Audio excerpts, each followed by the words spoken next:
Welcome to the Faith Bible Church video podcast. We hope you enjoy the message.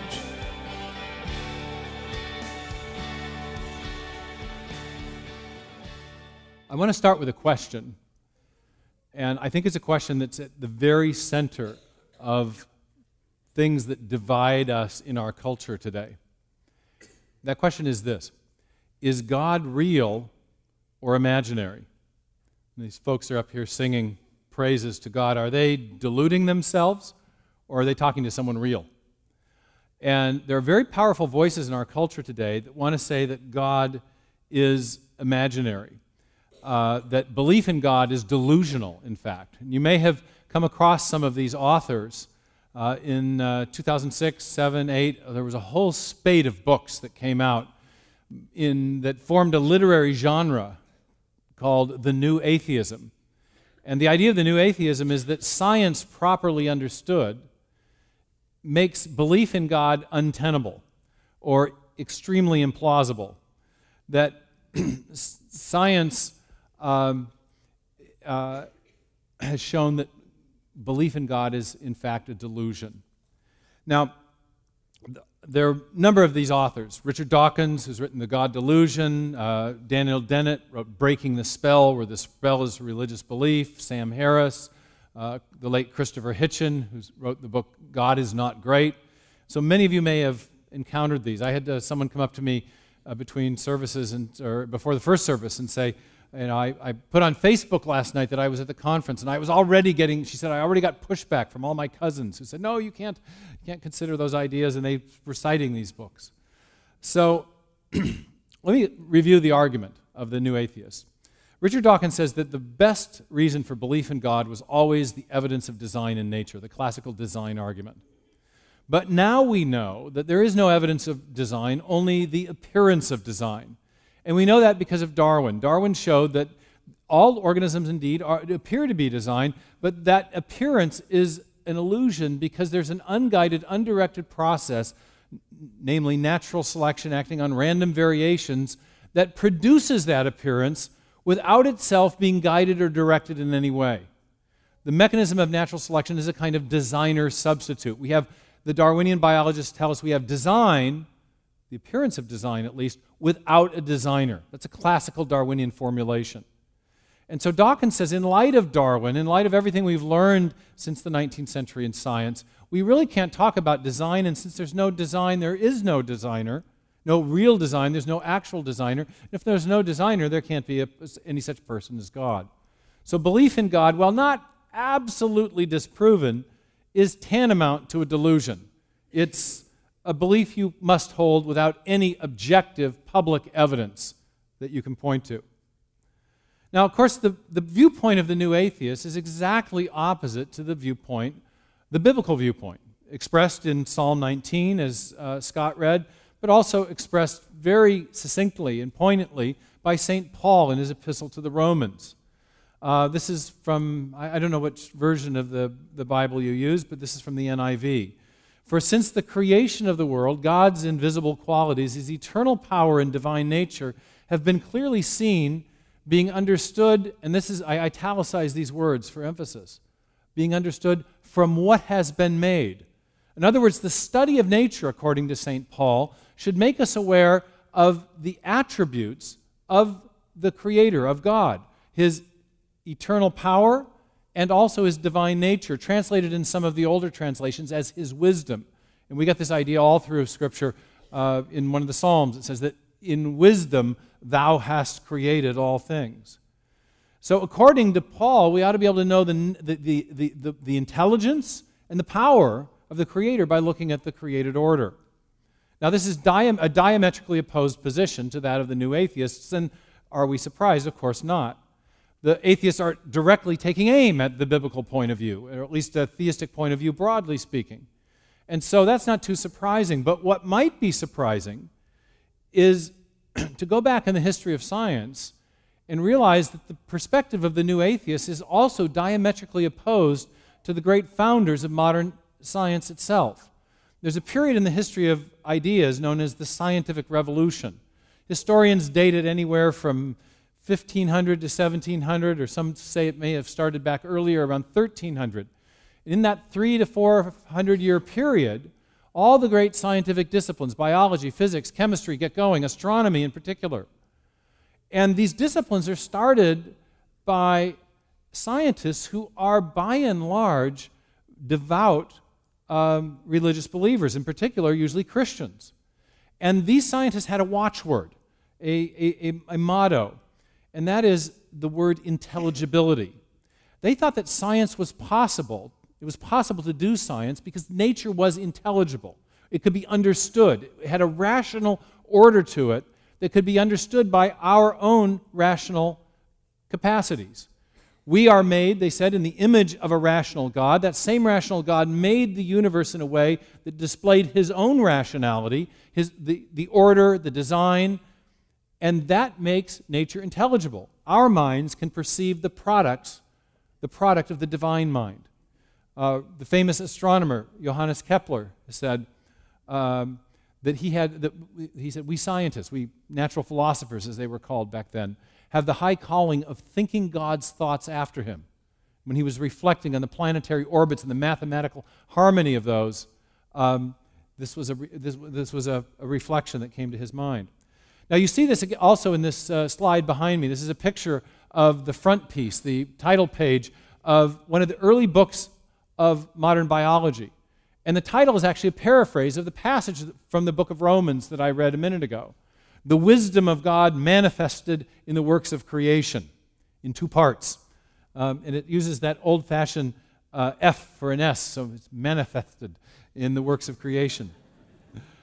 This is John Ray, one of the early biologists. You can see the inspiration from the book of Romans for what he's doing.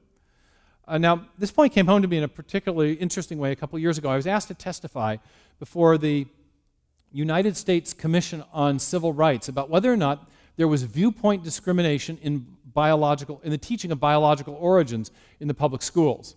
Now, most of you might already have been exposed to some of that viewpoint discrimination. If you read a modern biology textbook, there is only one view of biological origins presented, and that is the Darwinian view. And in fact, many times, even the criticisms of Darwinian theory that exist in the peer-reviewed scientific literature are not mentioned in biology textbooks. I mean, almost always. And the point there is that as you get into the biological literature today, you find that there are many scientists, even evolutionary theorists, who are calling for a new theory of evolution because they recognize that natural selection and random mutation have very limited creative power. The central driving mechanism of Darwinism is being increasingly questioned in the scientific literature, but you'll get no hint of that in a modern biology textbook.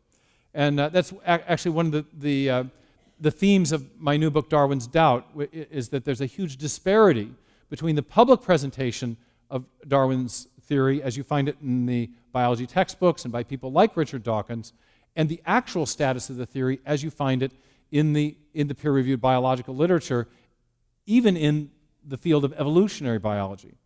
Anyway, setting that aside, I was at this hearing, and one of the commissioners was asking me questions after I'd given my testimony, asking me questions about the theory of intelligent design. There were questions that were a little bit hostile, or so it seemed to me, and I thought it was an attempt to impeach my credibility. And then suddenly the commissioner kind of turned and went in a different direction. He said, but isn't this idea of intelligent design that you hold essentially the same idea that Robert Boyle and Johannes Kepler and Isaac Newton were promoting back in the time of the scientific revolution? And I thought, well, at the mention of my heroes, my spirit brightened. And I said, well, yes, it's very similar to that. And I talked a little bit about Newton in particular. And my opposite number at the hearing very quickly contradicted me and interjected and said, well, what Dr. Meyer is saying is actually incorrect. It's true that Newton was a very religious man, but he took great pains to keep his religious belief out of his scientific work. Now, at that point, I found myself saying something very impressive. I had in my briefcase an essay that I just finished. And I'm not one of these people that memorizes poetry or even Bible verses very readily, but I had just finished an essay with the quote on the screen behind you, or behind me, on the first page of the essay. So I had this pretty much close to memorized, and I said, well, that's actually not true. Newton, in the general scholium to the Principia, I said. Now, doesn't that sound impressive? The general scholium just means introduction, but, the commissioners didn't know that. So I said, in the general scholium to the Principia, arguably one of the greatest works of physics ever written. And it is. And then I was able to pull this quote. Let me read it to you. Though these bodies may indeed continue in their orbits, Newton is talking about the planets in the solar system, by the mere laws of gravity, they could by no means have first derived the regular position of those orbits themselves from those laws. What he's talking about is the exquisite fine-tuning of the forces between the different planetary bodies that allow us to have a stable solar system. He said the law of gravity can explain the forces, but it doesn't explain how they got positioned right in the first place so that the orbit will remain stable. He goes on. Thus, this most beautiful system of sun, planets, and comets could only proceed from the counsel and dominion of an intelligent and powerful being, capital B. It's an argument for intelligent design, right in one of the greatest works of physics ever written. So as a simple matter of historical accuracy, my opposite number was incorrect, and this point was not lost on the commissioners, who suddenly started to smile and nod as if maybe this hearing would be more interesting than they thought after all. I was, after all, representing the disreputable position, but I seemed to have at least won that point. In any case, this raises a question. How did we get from Sir Isaac Newton and Johannes Kepler and Robert Boyle and John Ray to Richard Dawkins? How did we get from the idea that nature declares the glory of God, and that is an inspiration for doing science, to the idea that science properly understood renders belief in God completely untenable? Another question. Was St. Paul right, or was Richard Dawkins right? Well, to answer the historical question, there is actually a story of how we got from the worldview of the early founders of modern science to the worldview that is so common today in our culture. So common today in part because of these new atheists. It starts in the 19th century. In the field of astronomy, there was an astronomer who came along who said, hey, you know what? I can explain what Newton said you couldn't explain. His name was Pierre Laplace. He wrote a book called The Celestial Mechanics. In 1802, he was called before the French Emperor Napoleon, who said, look, I've read your book. It's very impressive. You give this wonderful account of the solar system and the origin of the solar system, but I do have a question for you. In Sir Isaac Newton's work, he mentions God quite frequently, but you don't mention God at all. Why is that? And Laplace is said to have kind of puffed himself up and said, Sire, I have no need of that hypothesis. That's my French accent, pardon me. And historians are unsure as to whether this conversation actually took place or not, but what is certain is that the sentiment expressed by Laplace started to take root in 19th century science. His theory did attempt to account for the origin of the solar system without the God hypothesis, without even a design hypothesis, not mentioning whether the designer was God or someone else. And other theories came along in the 19th century of a similarly materialistic orientation. There were theories in geology that attempted to account for the origin of the mountains and the canyons and all the great geological features by reference to slow, gradual, purely undirected natural forces. Then in the field of biology, Darwin came along and attempted to account for the origin of new forms of life from simpler pre-existing forms by reference to this undirected, unguided process of natural selection. In one of the major college biology texts, the materialistic character of Darwin's theory is explained very clearly. By coupling, this is Douglas Fatuma's text, Evolutionary Biology, by coupling the undirected, purposeless variations to the blind, uncaring process of natural selection, Darwin made theological explanations of life superfluous, unnecessary. He had no need of a design hypothesis. And Darwin's ideas about the origin of new forms of life were extended by other scientists who attempted to use them to explain the origin of the very first life, the very first cell, a topic Darwin didn't address, And Darwin himself extended his idea in a second book called The Descent of Man to try to account for the origin of even human beings.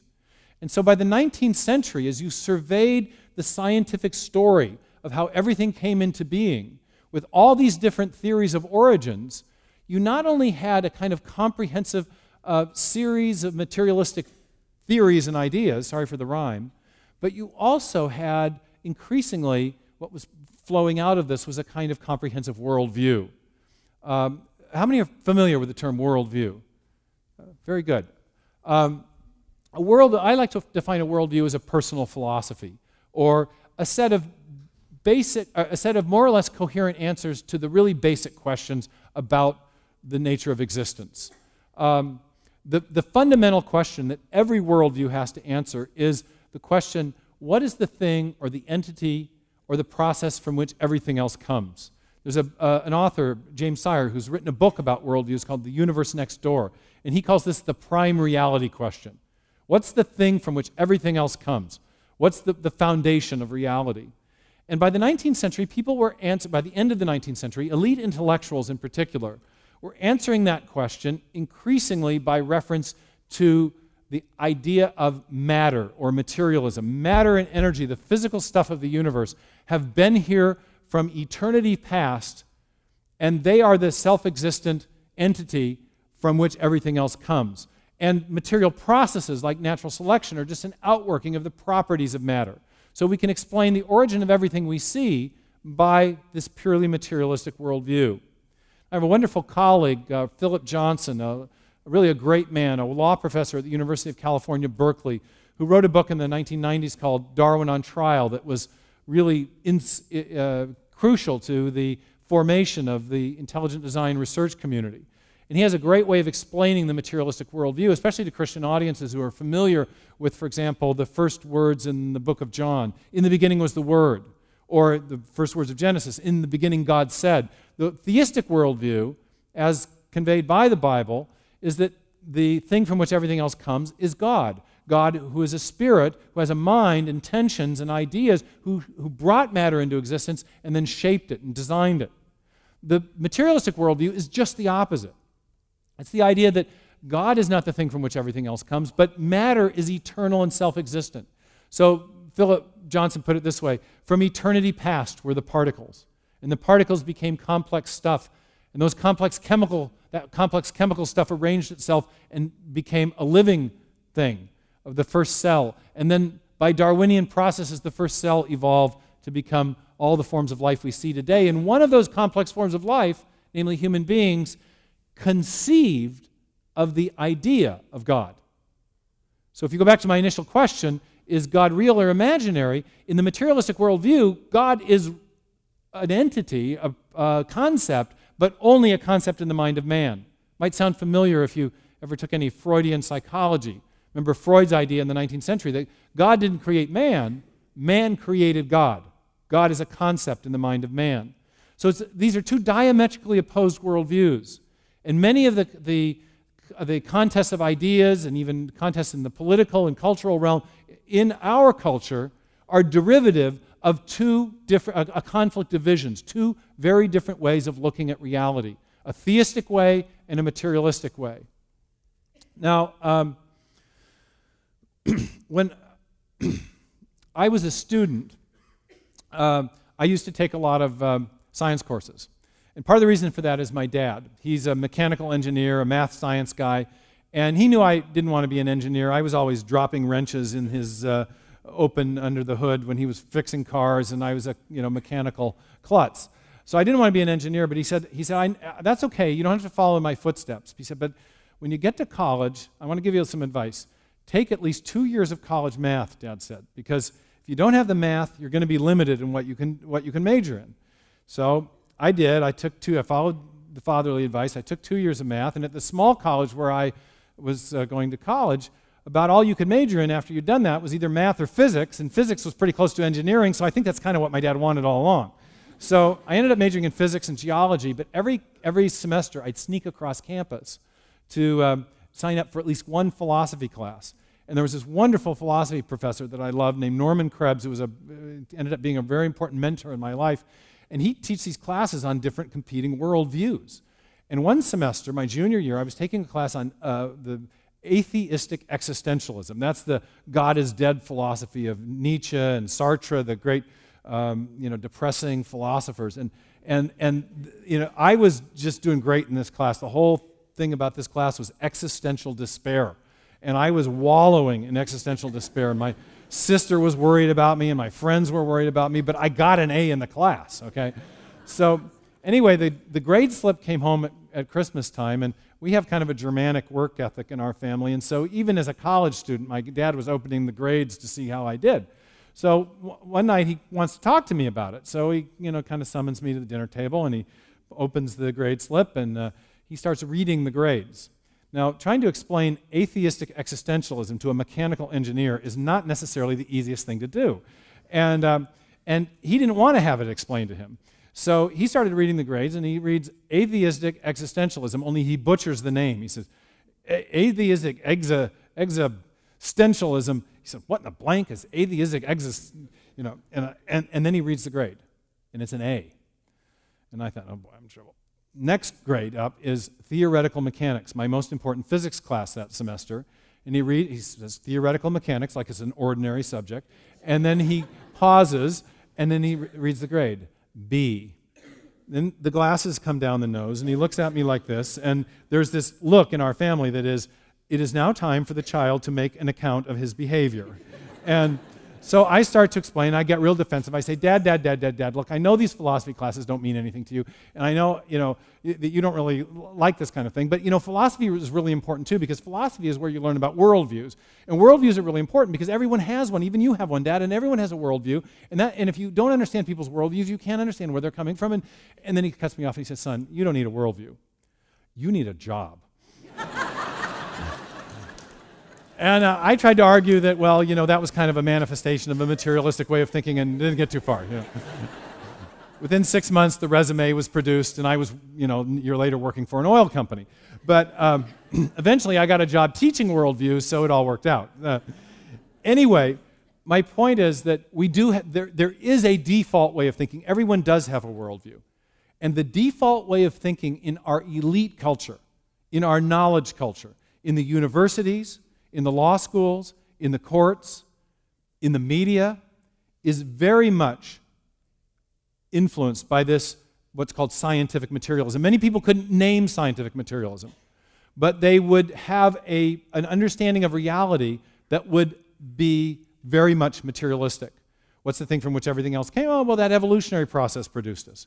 Is there an objective morality? No, of course not, because there's no God above us all that can say what the objective moral standards are. Morality is just relative. You have your moral preferences, I have mine, and whatever floats your boat. Are we capable of making free choices, and can we be held accountable for our actions? No, everyone's determined by their genes and their environment. There's a little cartoon in the Wall Street Journal recently. A guy's standing before a judge, and he says, not guilty by reason of millions of years of evolutionary selection for aggressive behavior, Your Honor. A lot of people are talking about this. Why is no one accountable for their actions anymore? Why is everyone a victim of genes? That's an expression of an underlying worldview. And so it affects our culture in all kinds of different ways. It affects students, too. When they go off to college, what happens to Christian students these days? With an incredibly high frequency. Your freshmen, your sophomores coming back. Very often, the first 2 years of college are killing fields for traditional religious belief. Christian, Jewish, Catholic, Protestant, kids is the same story. Okay? Why? Because there is the dominant worldview among the professorate is very much hostile to theism. In fact, it is very much a naturalistic or materialistic worldview. And students get to college and they find, hey, it's like everybody else, all these smart people are thinking differently than I am, and I didn't get the memo. And it starts to erode their confidence in what they the beliefs with which they were raised. Now, many professors, in fact, think, and media people in the knowledge culture, think that the materialistic worldview is the right one because science supports it. And they're right. It does. The science of the 19th century supports the materialistic worldview.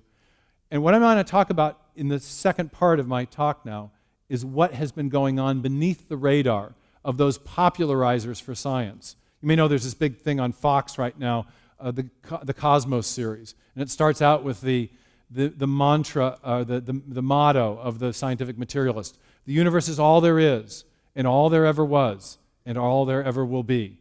Carl Sagan said that back in 1980. They're recycling it now for popular consumption. The evidence contradicts that mantra, and I want to talk about that now. There have been three great discoveries in 20th century and early 21st century science that I think challenge this materialistic worldview and instead point in a decidedly theistic direction. And I call this shift the return of the God hypothesis. The change in direction started in the 1920s in the field of cosmology. It started with a number of figures, but one important one was an astronomer who had been a lawyer named Edwin Hubble.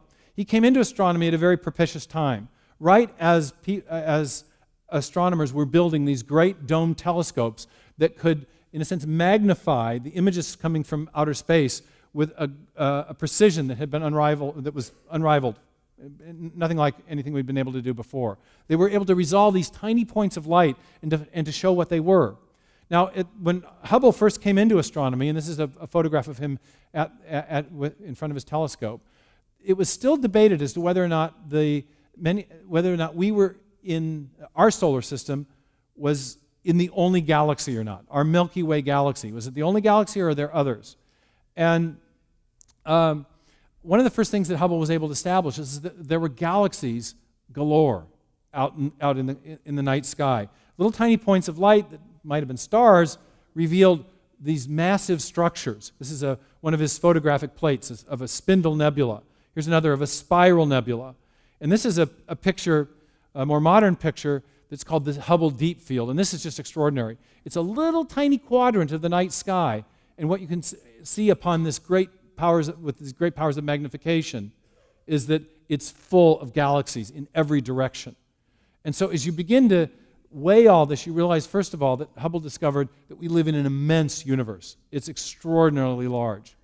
The second thing he discovered was that the galaxies are moving away from us in every direction that you investigate. And the way he discovered this is that there's light coming from the distant galaxies. And the light coming from the distant galaxies is it's shifted in the red direction of the ultraviolet spectrum. If you shine light through a prism, you know how the light will separate into different colors? The red end of the spectrum corresponds to light with long wavelengths. And you may know that sound has a similar property. If there's a train moving away from you, what will happen to the pitch of the sound? It'll shift lower, and the lower sound corresponds to a long wavelength. So as the astronomers realized that the light was being shifted towards the long wavelength, the red end of the spectrum, they realized that what that meant is that the objects in the night sky, these galaxies, were moving away from us. And as they investigated different quadrants of the night sky, they found that the galaxies in every direction were doing this, which suggested something really amazing. And I have a visual aid. If you go forward in time, what's happening to the universe if everything is moving away from us and from everything else? It's expanding. Time 1, time 2, time 3, the universe is getting bigger and bigger and bigger. Now that's pretty cool, but then if you think, well, what about if you wind the clock backwards in your mind? Ever see those Saturday morning cartoons where the Bugs Bunny suddenly, goes back? Well, the astronomers started thinking about that, and they realized that as you go back in time, the universe would be smaller and smaller and smaller and smaller until finally you get to a point that marked the beginning of the expansion, where all those galaxies were together, and then as you move forward in time, we're expanding outward. In other words, it looked as though there was a beginning point to the expansion, and then quite probably a beginning point to the universe itself. The universe wasn't eternal and self-existent. It might not have been here forever, as Carl Sagan has said.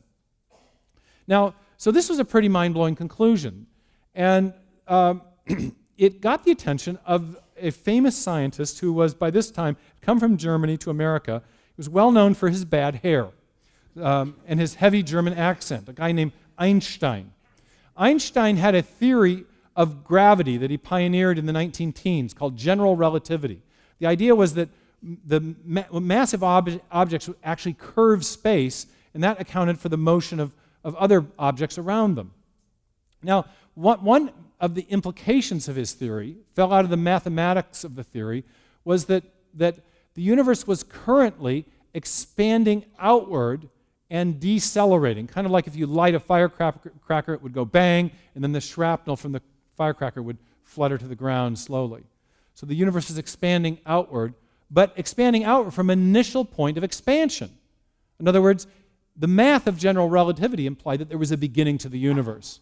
And this troubled Einstein a lot, because at this point in his career, he was really committed to this materialistic worldview, the idea of the eternal, self-existent, the infinite universe.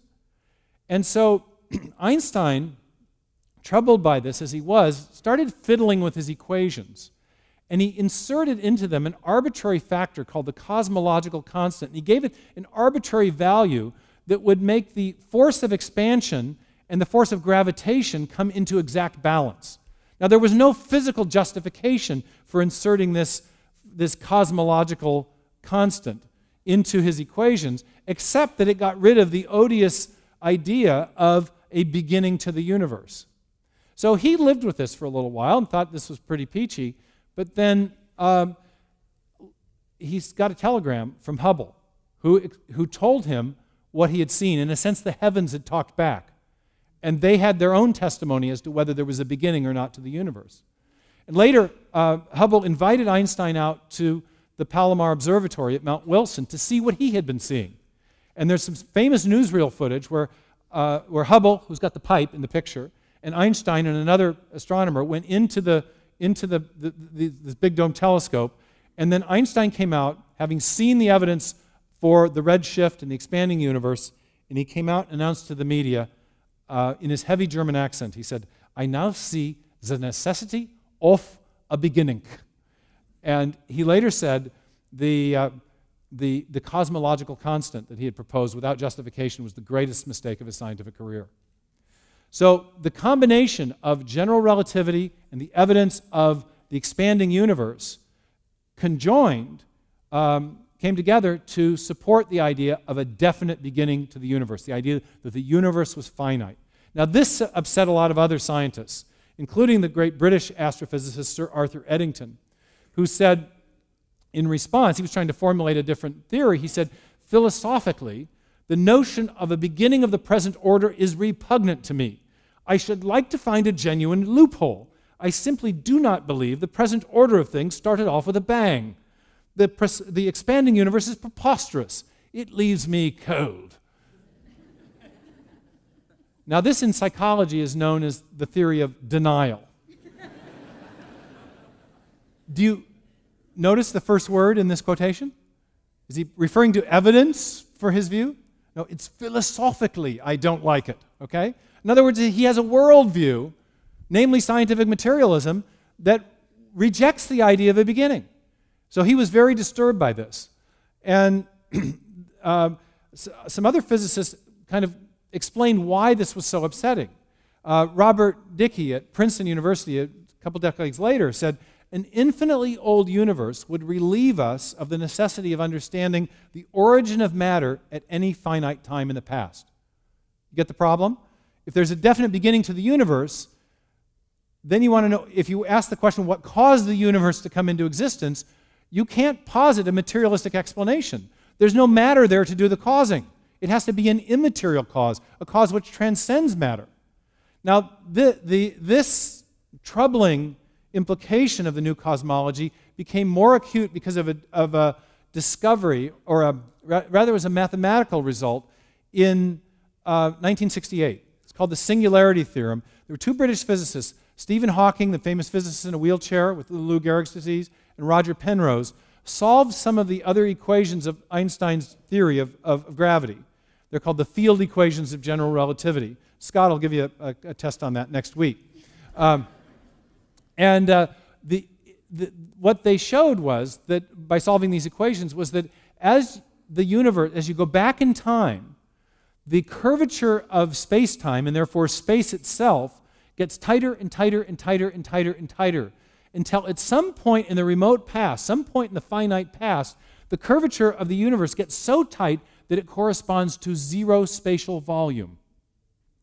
In other words, there's not just a beginning point in time to the expansion, there's a beginning point in space, that space itself comes into existence, before which there was no space and no time. Now let me ask you another question. How much material stuff can you put in no space? Not much, right? Actually, the answer is none, okay? So you can see that these developments in physics and cosmology would have very profoundly anti-materialistic implications. In fact, the picture of the early cosmos was now almost exactly what those pesky medieval theologians had imagined when they came up with their doctrine of creatio ex nihilo, the idea of creation out of nothing physical. And so modern cosmology has been understood by a number of leading astronomers to have decidedly theistic implications. It seems to point to the need for a cause which transcends matter, space, time, and energy. It also oddly confirms the very first words of the Bible, in the beginning. One other little thing it confirms, this has been a private little study of mine, but there are multiple references in the Hebrew Bible, in the prophets and in the Psalms, to God either stretching out the heavens or having stretched out the heavens. So the expanding universe, and if it was only one, I think it was poetic language. It's over a dozen such references. Makes me wonder if maybe those guys knew something. Okay, another area that has, I think, decidedly theistic implications, and that is some discoveries in physics about what's called the fine-tuning of the universe, or sometimes called the anthropic fine-tuning from the word anthros for man. The idea is that there are many parameters of the universe that are beautifully fine-tuned that allow for the possibility of life. For example, this expansion rate that we've been talking about. The universe is expanding at a very particular rate.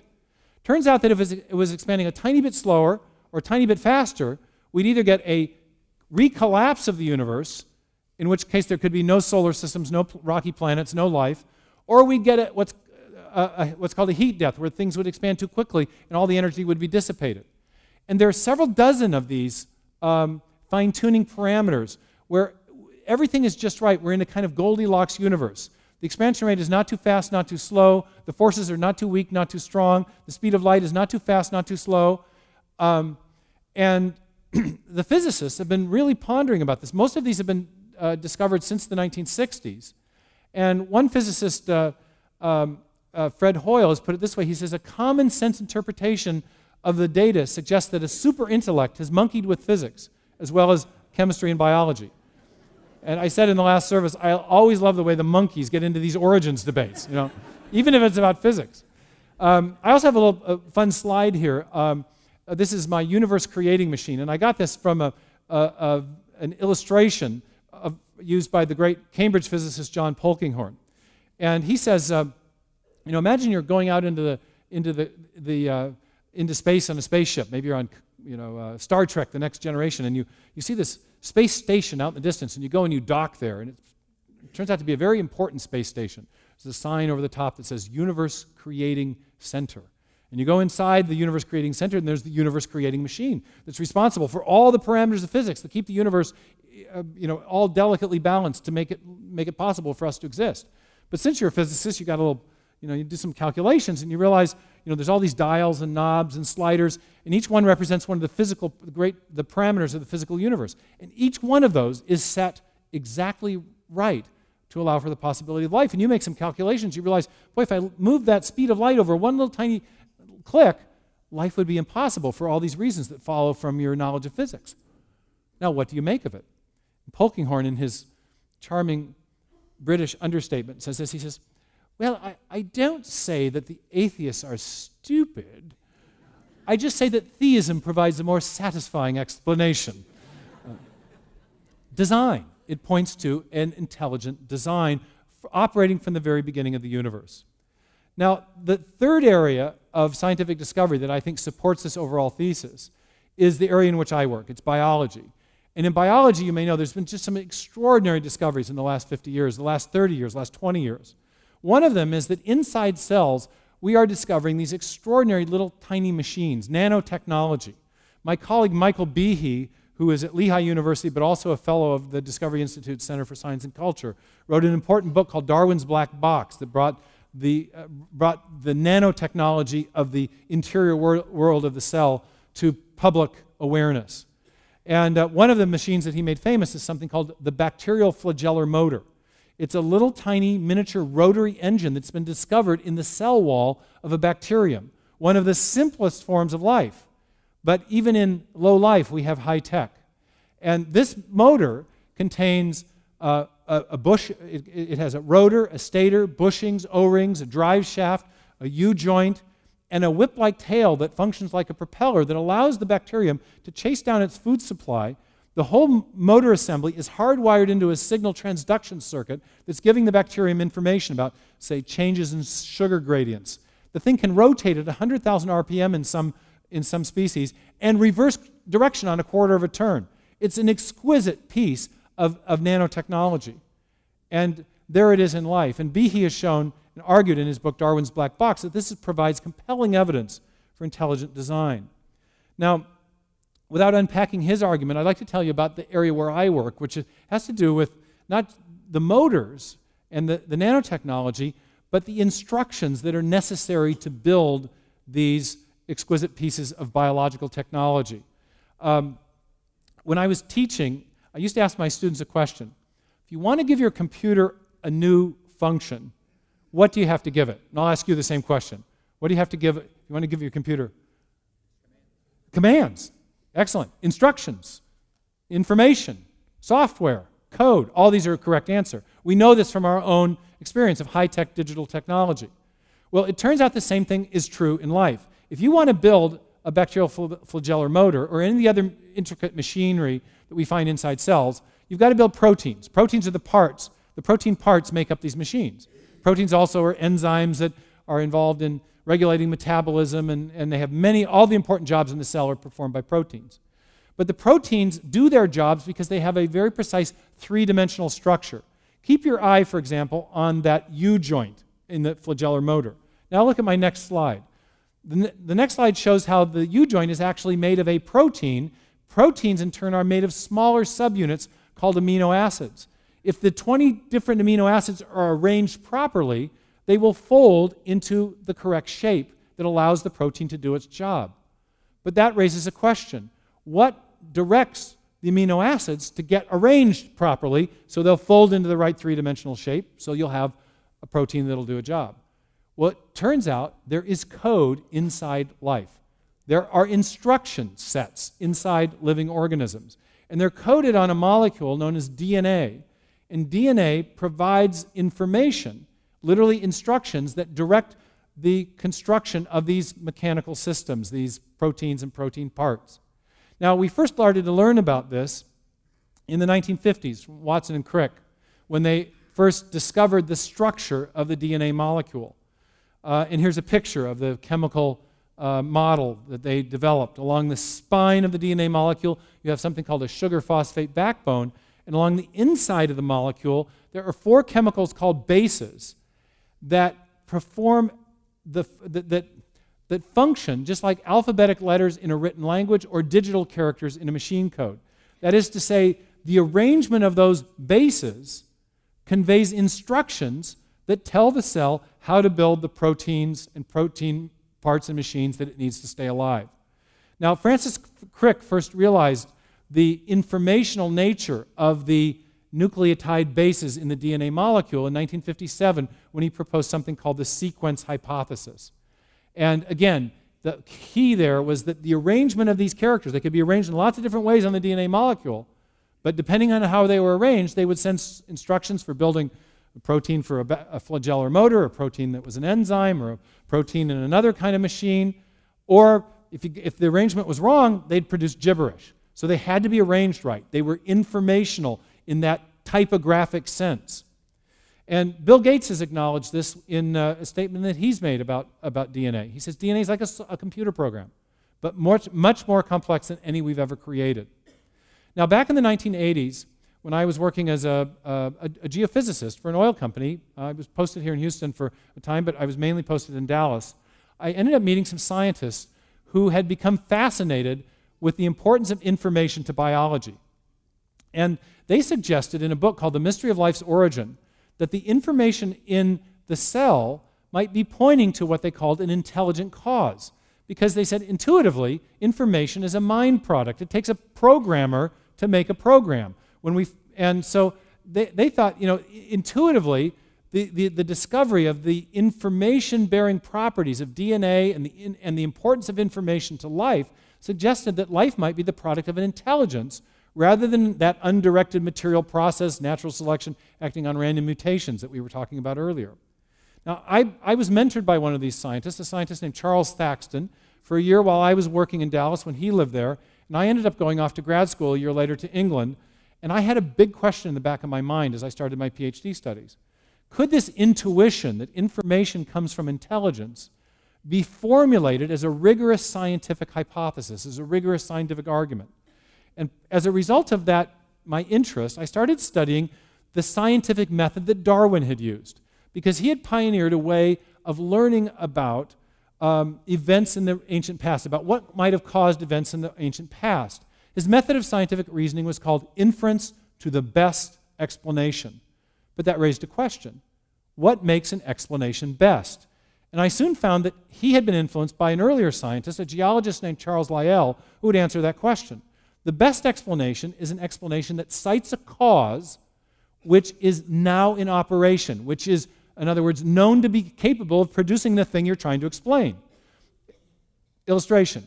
If you go to eastern Washington today, where I went to college, there's a layer of white ash in the Palouse country where they grow the wheat.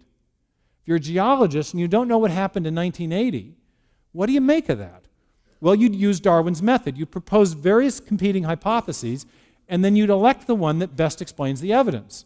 So you might consider a flood as a possible explanation, or an earthquake, or maybe even a volcanic eruption. Which of those three is the best explanation according to Lyell's criterion? Looking for the causes now in operation, the cause that can produce the effect in question. The volcano, right? Because we know volcanoes produce white ash, and we've never seen floods or earthquakes do that. I got to thinking about that way of reasoning, and I realized that this could be applied to the whole question of the origin of biological information. This was the key question. Where does the information come from that makes life possible? And I came across a scientist who made an offhand comment that really made the nickel drop for me. He said the creation of new information is habitually associated with conscious activity. The cause now in operation for the production of information is intelligence. It's a mind. It's conscious and rational thinking. And I thought, well, is that true? Well, of course it is, because whenever we see information and we trace it back to its source, whether we're talking about a hieroglyphic inscription or a section of computer code or a paragraph in a book or a headline in a newspaper or even information embedded in a radio signal, whenever we find information and trace it back to its source, we always come to a mind rather than a material process, not an undirected Darwinian process.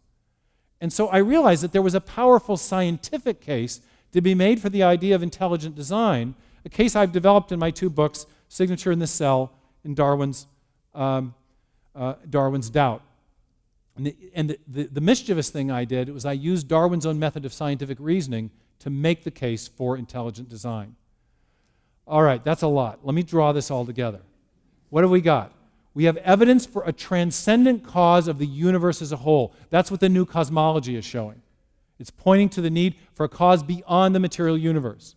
We have evidence from the fine-tuning of the laws of physics for that transcendent cause being intelligent. We're looking at evidence of design, of a designer acting from the very beginning of the universe, building design into the very fabric of the universe as a whole. And we also now see from biology that we have evidence of that transcendent intelligent cause also acting during the history of life as new information is infused into the biosphere. So when you add that all up, I argue that what we're looking at is not just evidence for an intelligent designer, broadly speaking. We're actually looking at evidence for a designer who is transcendent, intelligent, and active in the creation. In other words, a designer who has theistic attributes, not a deistic designer who only acts at the beginning and lets things go, not a space alien who might be living within the cosmos and seeding life on Earth. No space alien could account for the fine-tuning of the universe as a whole. Instead, when you look at it carefully, I think you have evidence for a designer who has all the attributes that Jews and Christians have always attributed to God. Or we could say it differently, the very attributes that the Bible attributes to God. So we now have historians of science saying things like this, quite in contradiction to these new atheists. The idea that God created the universe is a more respectable hypothesis today than at any time in the last 100 years. In other words, St. Paul is right, and Richard Dawkins is not. Thank you very much.